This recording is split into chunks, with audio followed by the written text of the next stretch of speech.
the more you can be positive and the more you can help people around you, that only can benefit towards helping the club and helping you as not only as a footballer but as a person.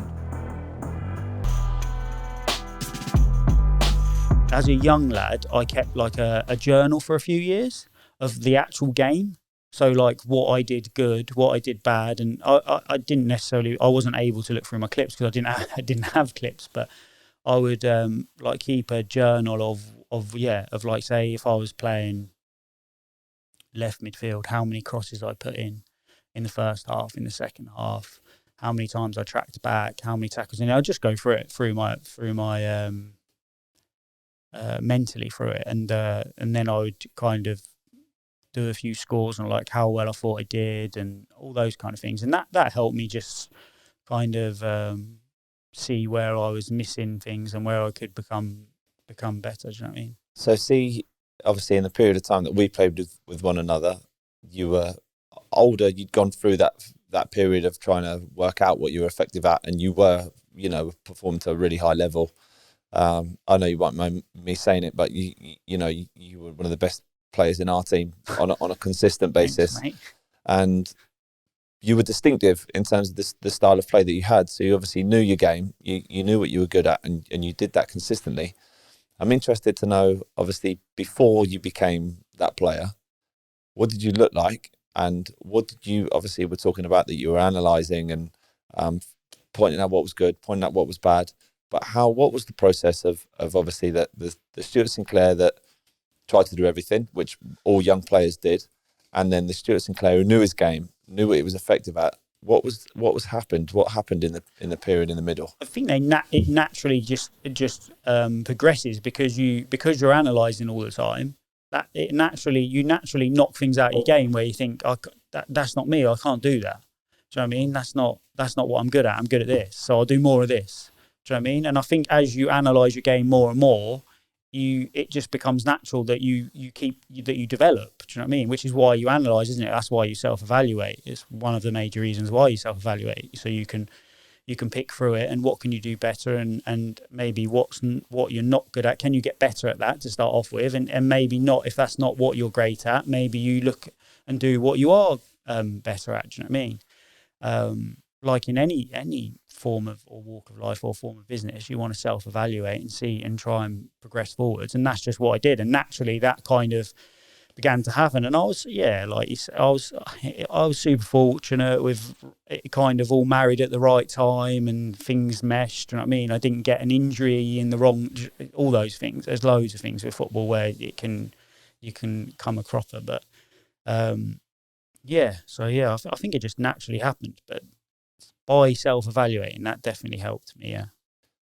The pair of us having conversations in the past that, as sort of used to speak to each other for perspective at home and listening, that me and Sinks would spend a lot of time talking about football and our journeys.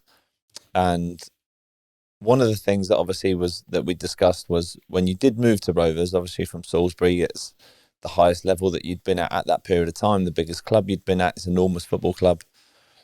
And your perception of the time, sometimes when players move from one club to another on a high, they almost expect it. They're like, I'm doing really well at the moment. Like, of course, a big club's going to come in for me, and they sort of accept that feeling as in like, they're justified or they deserve it.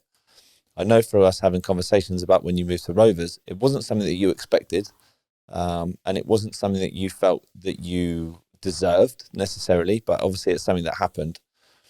When you signed for a club like Bristol Rovers, obviously from the journey that you had, one, how did that feel? And two, what did that do for your football lifestyle and your ambition and your hunger and your drive? Like you said, I didn't know what to expect. But I suppose because I hadn't been in that level for quite a long time, you kind of almost forget about it, or you think maybe it's never going to happen. Do you know what I mean? So I didn't really worry about it. It's probably harder now because of social. But I'm not massive on social media, so that probably helps me. But with social media now, there's a lot of expectation, and there's lots of hype, I suppose, or whatever you want to call it. where I just focused on myself. Like I was just like, I want to do as well as I can, so I'll just do everything I can to do as well as I can. It doesn't matter. It didn't matter where I was as such. Do you know what I mean? Like I just wanted to play at the highest level I could. And when I was at Bristol Rovers, that's what I wanted to do. And I wanted to drive Bristol Rovers forward. And I wanted everyone else to play at high. Like that was my mentality, and that's always been my mentality everywhere I've played. I've always tried to do as well as I can for myself and play as high as I can, and then 2, help the club and help the lads around me to be able to do that as well. Like, because that's what football's about. Do you know what I mean? That's why we play football. That's why we love it. It's because we get to enjoy, like we get to do that. Do you know what I mean? A lot of guys in football, you know, it's quite common. We've seen loads of players over the years who can have a positive move, and because they're off the back of a positive move, suddenly the perception is, I've made it, or I've got to the level where I wanted to, so I can take it easy. I can take my foot off the gas. You didn't do that. Like, I know you didn't do that. What are the benefits and what you've done your whole career, and something that hopefully people can emulate, is that you've held yourself responsible for all of your stuff. There's no like, it's this person's fault, it's that person's fault, it's because of this, it's because of that. When people get positive moves or moves from any club to one another, how best can they approach entering a new environment? And how can, as you're saying, like you immersed yourself in Bristol Rovers, you wanted to drive that club forward. How can people moving into football clubs become that person? By doing what they did obviously previously. Do you know what I mean? Like, the reason why you got that opportunity is generally because you were doing things in the right manner and you were pushing forwards. And I think worrying about what the perception is, or what other people think, or the pressure of it, that's wasted. Like, I don't know, it's wasted energy. Like, all you need to do is just keep focusing on what you're doing and how you can drive yourself forwards and how you can drive the club forwards and the team forwards. And if you do that, I think generally you end up on the right side.